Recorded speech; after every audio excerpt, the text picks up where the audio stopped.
Hello genius, how are you well.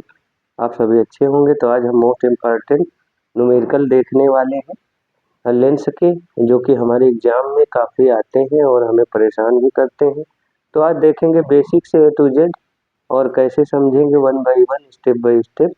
तो चलिए, हमारे पास ये पहला न्यूमेरिकल है। दो दो द्विउत्तल और द्विअवतल लेंस है हमारे पास, जो एक दूसरे के संपर्क में रखे हुए हैं, जिनकी प्रत्येक की जो फोकस दूरी है वो 20 सेंटीमीटर दी है और इनके अपवर्तनांक दिए गए हैं। सवाल में हमें अपवर्तनांक जो अवतल लेंस है उसका 4/3 है और जो उत्तल लेंस है उसका 3/2 गिवन है। तो चलिए देखते हैं हम कि इन्होंने पूछा है कि इसका जो प्रतिबिंब होगा वो कहाँ पर बनेगा, उसकी स्थिति बताइए, यानी बी का मान पूछा है। तो पहले हम क्या करते हैं, पहले हम फोकस दूरी निकाल लेते हैं। तो चलिए, फोकस दूरी के लिए हमारे पास एक फार्मूला होता है 1/f n-1 ब्रैकेट में 1/r1 प्लस 1/r2।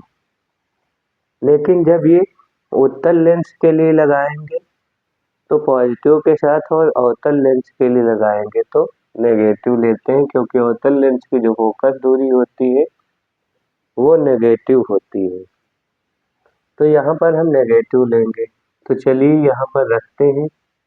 पहले वाले लेंस के लिए अपवर्तनांक 4/3 है, -1 1/20 प्लस 1/20। तो यहाँ से हमारा आएगा 1/3, एलसीएम वगैरह लेंगे तो, और यहाँ से 1/10 आएगा। तो ये हमारा आ जाएगा एफ का मान -30 सेंटीमीटर। तो ये पहले अवतल लेंस के लिए है, फर्स्ट केस में।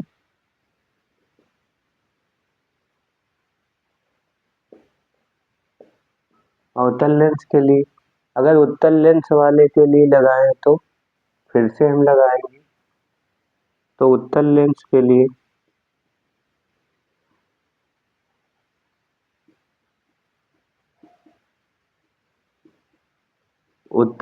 के लिए हम लोग लगाने जा रहे हैं। तो हमारा 1/f बराबर आएगा, यहाँ पॉजिटिव के साथ लेना है n-1 1/r1 प्लस 1/r2।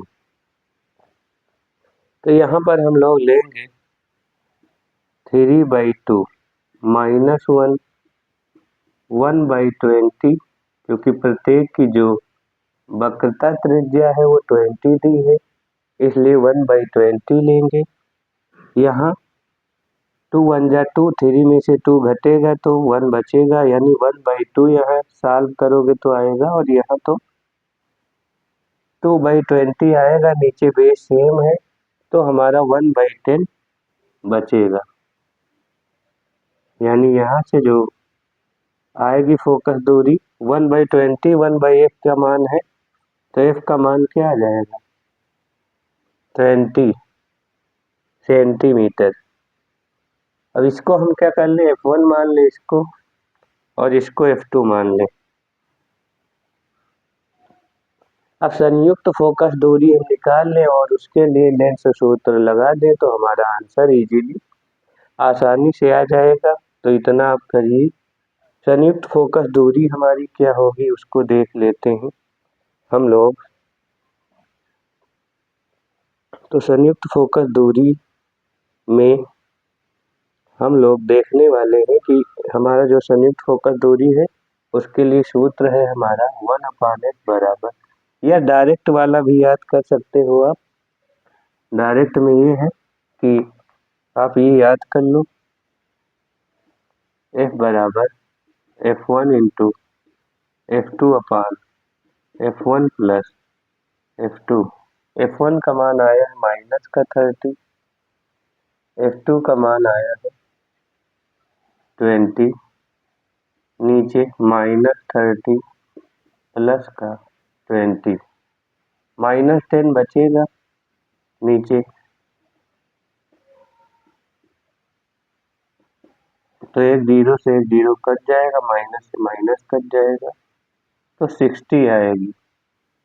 तो जो संयुक्त फोकस दूरी है वो 60 सेंटीमीटर हमारी आ चुकी है। अब 60 सेंटीमीटर हम लोग, ये संयुक्त फोकस दूरी आ गई है, यानी अब ये लेंस जो है अकेले लेंस की तरह वर्क कर सकता है। संयुक्त फोकस दूरी का मतलब है कि हम एक ऐसा लेंस बनाएं जो इन दोनों की फोकस दूरी मिलकर है, वो अकेले उसकी हो तो वही वो भी कार्य करेगा जितने ये दोनों मिलके रे को डाइवर्ज या कन्वर्ज कर रहे हैं उस तरह से वर्क करेगा। तो इतना आप कर लीजिए। अब हम लगाएंगे लेंस सूत्र और वहां से आंसर फाइंड आउट कर लेंगे बहुत ही आसानी से। तो चलिए लगा देते हैं। लेंस सूत्र आप सभी जानते हैं, तो चलिए देखते हैं।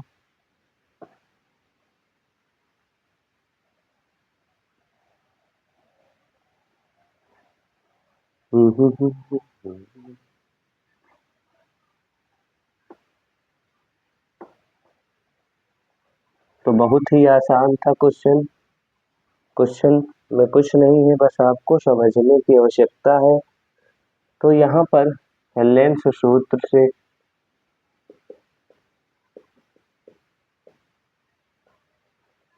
वन अपान एफ बराबर 1/b माइनस 1/u। 1/f का मान 60 सेंटीमीटर, 1/b निकालना है, u 90 दिया है तो माइनस का 19 हो गए। वो सारी चीजें ये उधर भेज दो और उसको इधर भेज दो, या फिर आप ये ऐसा कर सकते हो कि 1/b वही रहने दो और उसको 90 को इधर भेज दो, तो ये हो जाएगा।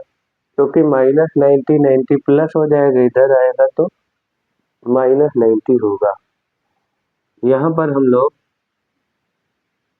180 क्या कर लें, एलसीएम ले लें, तो 6 त्रिक 18 -9 दून 18, तो हमारा 1/b बराबर इतना आया। तो इसको पलट दो, तो b बराबर 180 सेंटीमीटर।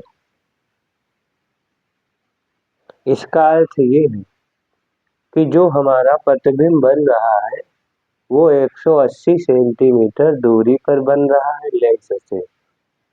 तो संयुक्त लेंस से जो हमारी प्रतिबिंब की स्थिति है वो बाईं ओर है और कितनी दूरी पर है, सॉरी दाईं ओर है और कितनी दूरी पर है, 180 सेंटीमीटर में।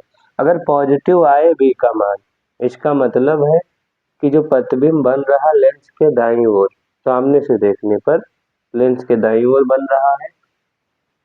तो अगर वस्तु से दूरी पूछता तो 90 आप और ऐड कर देते, लेकिन हमें लेंस से दूरी पूछी है प्रतिबिंब की, तो जो v का मान आएगा वही आप बताओगे।